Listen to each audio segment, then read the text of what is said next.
फिर इसमें मज़ीद जो है एक इम्पॉर्टेंट चीज़ एक और आ जाती है, वो ये है कि जो कंसिडरेशन है, the consideration can be executed और एग्जीक्यूटरी।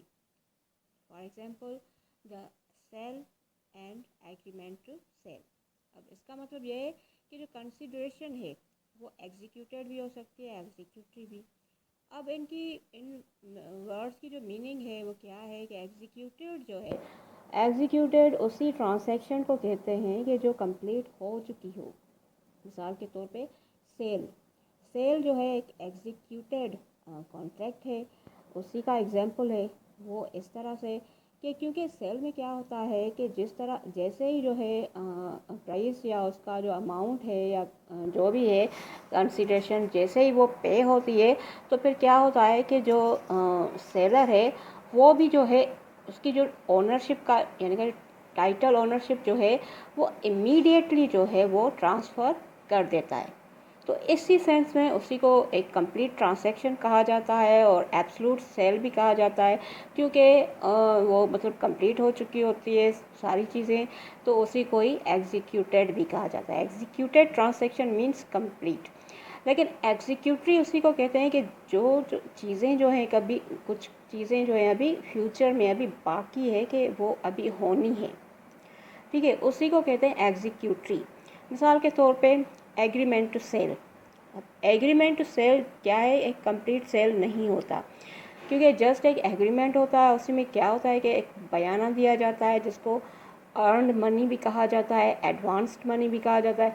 तो वो जो एक दिया जाता है और उसके बाद क्या होता है कि जब ये जो है कॉन्ट्रैक्ट होता है उन पार्टीज़ के बीच में कि जब मुकम्मल जो है उसकी प्राइस जो है दी जाएगी, तब ही जो है वो उसके जो ओनरशिप का जो टाइटल ओनरशिप है वो जो है फिर ट्रांसफ़र कर दिया जाएगा। यानी कि समथिंग इन द फ्यूचर, अभी जो ट्रांसैक्शन है कंप्लीट इन द फ्यूचर होनी है, तो उसी को कहते हैं एग्जीक्यूटरी।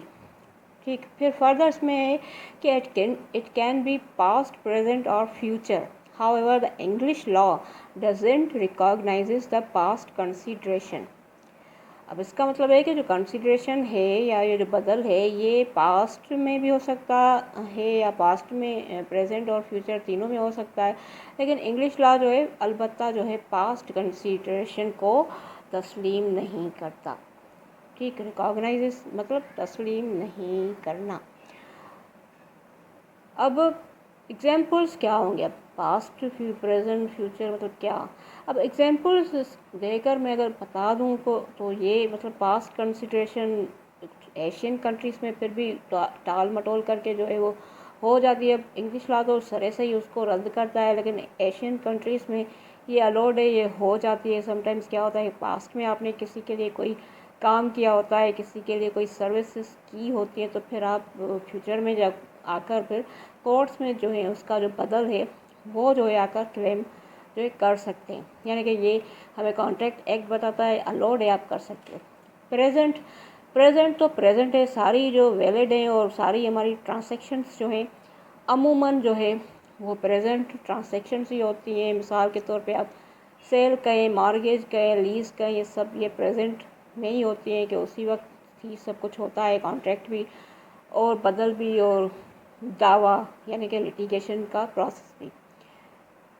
फिर फ्यूचर, फ्यूचर कंसिडरेशन का एग्जांपल क्या होगा।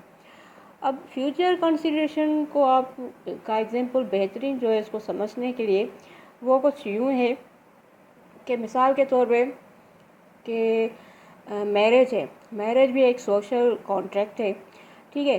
तो उसमें जो एक डॉवर है, डॉवर का जो स्टेटस है मैरिज में वो भी एक तरह का जो है कंसिडरेशन है, ठीक है। क्योंकि कंसिडरेशन का मतलब है समथिंग इन रिटर्न, और डॉवर में भी क्या होता है कि कुछ भी हो सकता है।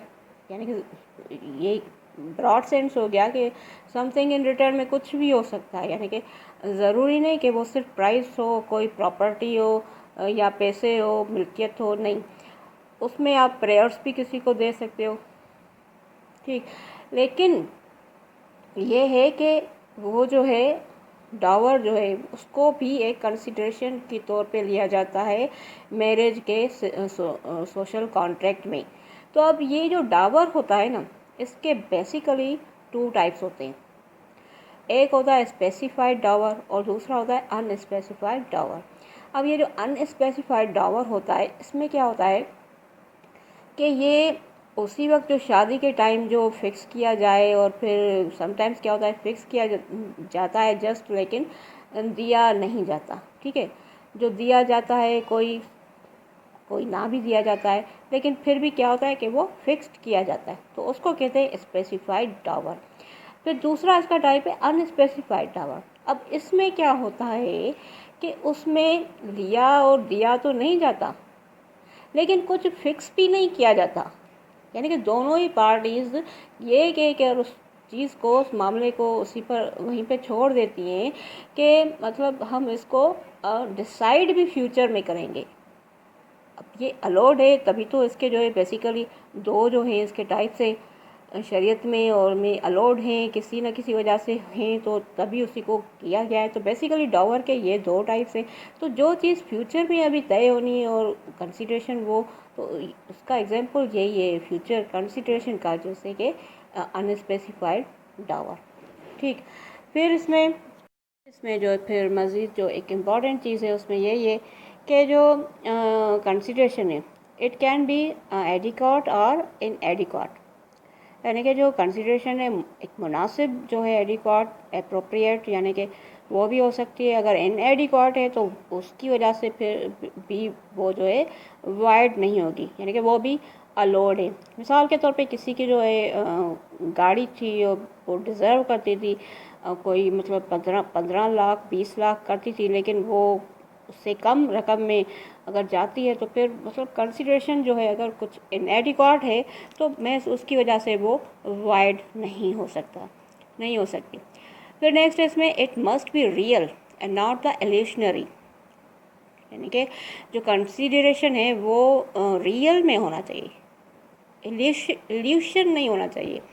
यानी कि मिसाल के तौर पे promise to discover the treasure by magic, यानी कि कोई अगर किसी से कॉन्ट्रैक्ट करता है, उसी से कोई चीज़ें लेता है, तो उसके बदल में फिर ये कहता है कि मैं आपको बदल में जो है कोई कानून का जो ख़जाना है वो आपको ढूंढ कर दूंगा, क्योंकि मेरे पास मैजिक है, यानी कि मेरे पास जादू का इल्म है, वो मैं आपको दूंगा। अब ये ऐसी चीज़ें हैं कि जो इम्पॉसिबल हैं, यानी कि ये कह रहा है कि कंसिडरेशन जो है वो रियल में समथिंग होनी चाहिए। अब ऐसी इस तरह की इस टाइप की ना हो कि जो इम्पॉसिबल सी लगती हो या जस्ट एक इल्यूशन सी लगता हो, तो इस टाइप की नहीं होनी चाहिए, वो वाइड होगी। जी, तो इस टॉपिक से रिलेटेड जो है I think last important point और चीज़ बाकी जो रह जाती है वो ये कि कंसिडरेशन कैन बी पॉजिटिव और नेगेटिव। अब पॉजिटिव और नेगेटिव ये जो 2 वर्ड्स हैं लॉ में, ये रिपीट होंगे बार बार, बिलखसूस जो हमारे इंजेक्शंस हैं, इंजेक्शन का जो टॉपिक है हमारा, वो क्या होता है, ये स्टे करवाते हैं हम कोर्ट से, और फिर जो उसके काफ़ी उसके भी टाइप्स हैं इंजेक्शंस के भी, तो उधर ये जो है हमारी एक इम्पॉर्टेंस रखता है ये वर्ड्स जो हैं। लेकिन बेसिकली ये जो है इधर ही से जो है कॉन्ट्रैक्ट एक्ट से ही जन्म लेते हैं, इधर से ही इधर की पैदावार हैं, उधर फिर वो ग्रो करते हैं एक बच्चे की तरह। तो ये कंसिडरेशन है कैन बी पॉजिटिव और नेगेटिव। यानी कि जो पॉजिटिव है इसका मतलब है कि for to do an act, positive का मतलब होता है कि किसी को ताकीद करना कि आप जो है ऐसा अमल जो आपको करना चाहिए वो आप करें, जैसे कि मैंडेटरी इंजेक्शंस होती हैं। ठीक, और नेगेटिव जो होता है वो होता है रिफ्रेन और abstain from doing any act, यानी कि एक ऐसा अमल जो कि गलत अमल है उसको ना करने के लिए रोकना, उसको हम कहें उसके लिए उस चीज़ के लिए हम कहेंगे नेगेटिव। और किसी बेहतर अमल को जो कि लीगल है और किसी की ड्यूटी है उसको करना चाहिए, तो उसको हम कहेंगे पॉजिटिव। तो ये जो 2 वर्ड्स हैं ये जो है इनकी मीनिंग यही है, और ये इंजेक्शन पे बिलखसूस एक इम्पॉर्टेंस रखते हैं। तो ये यहीं पर इस टॉपिक पे ये कह रहा है कि कंसिडरेशन कैन बी पॉजिटिव यानी कि किसी अच्छे अमल को करने के लिए भी हो सकती है और नेगेटिव और किसी गलत अमल के रोकने के लिए भी हो सकती है।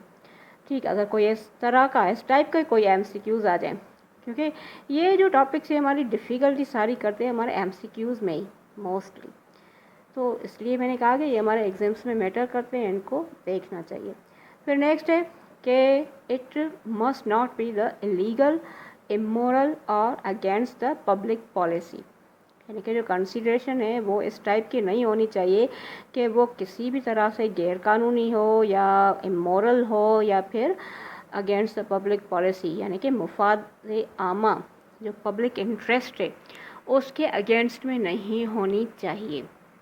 ठीक, मेरे ख्याल से आपको समझ में आ गया होगा। नहीं आया तो मैं आपको सिंपली से एक एग्जांपल देकर बताती हूँ कि जिस तरह से एक कॉन्ट्रैक्ट जो है वो भी किसी इलीगल चीज़ों पर नहीं हो सकता, तो उसी इलीगल मामले में, इलीगल या इमोरल अगेन, मतलब ये ऐसे मामला जो किसी न किसी लॉ के तहत, ऐसा अमल, ऐसा एक्ट जो किसी न किसी लॉ के तहत पनिशेबल हो, पनिशमेंट उसमें लिखी गई हो, अगर कोई ऐसे अमल के ऊपर जो है कॉन्ट्रैक्ट करता है, वॉइड चीज़ों पर कॉन्ट्रैक्ट करता है, और फिर ऐसे कॉन्ट्रैक्ट्स में अगर कोई इन्वेस्टमेंट करता है, तो वो जो इन्वेस्टमेंट, जिसको हम फिर कंसीडरेशन ही कहेंगे अपने कॉन्ट्रैक्ट एक्ट के टर्म्स में, तो वो जो है कॉन्ट्रैक्ट तो वॉइड होगा ही, लेकिन वो कंसीडरेशन भी वॉइड ही होगी। तो इसी पर जो ये हमारा टॉपिक है कंसीडरेशन का, इससे रिलेटेड जितने भी जो प्रिंसिपल्स है वो हमने समझ लिए, और ये इम्पॉर्टेंट है, कॉन्ट्रैक्ट एक्ट में फिक्स्ड वे में बयान शुदा है, ये हमें जहन नशी होने चाहिए और याद रहने चाहिए। फिर एक और चीज़ कि इसमें इस टॉपिक से रिलेटेड जो एक इम्पॉर्टेंट चीज़ बाकी बचती है वो है एक्सेप्शंस, यानी कि जो कॉन्ट्रैक्ट है विदाउट कंसीडरेशन के, ये बात हमेशा याद रखें कि वॉइड होता है, वो कभी भी वैलिड कॉन्ट्रैक्ट नहीं होता, लेकिन सिवाय कुछ एक्सेप्शंस दी गई हुई हैं, वो हम नेक्स्ट वीडियो में कवर करेंगे, वो कौन सी हैं। उसके अलावा विदाउट कंसीडरेशन हमेशा एक कॉन्ट्रैक्ट जो है वॉइड ही होता है। इसी पर ये हमारा टॉपिक ख़त्म होता है। थैंक्स सो मच एंड दुआ में याद रखें। Thank you.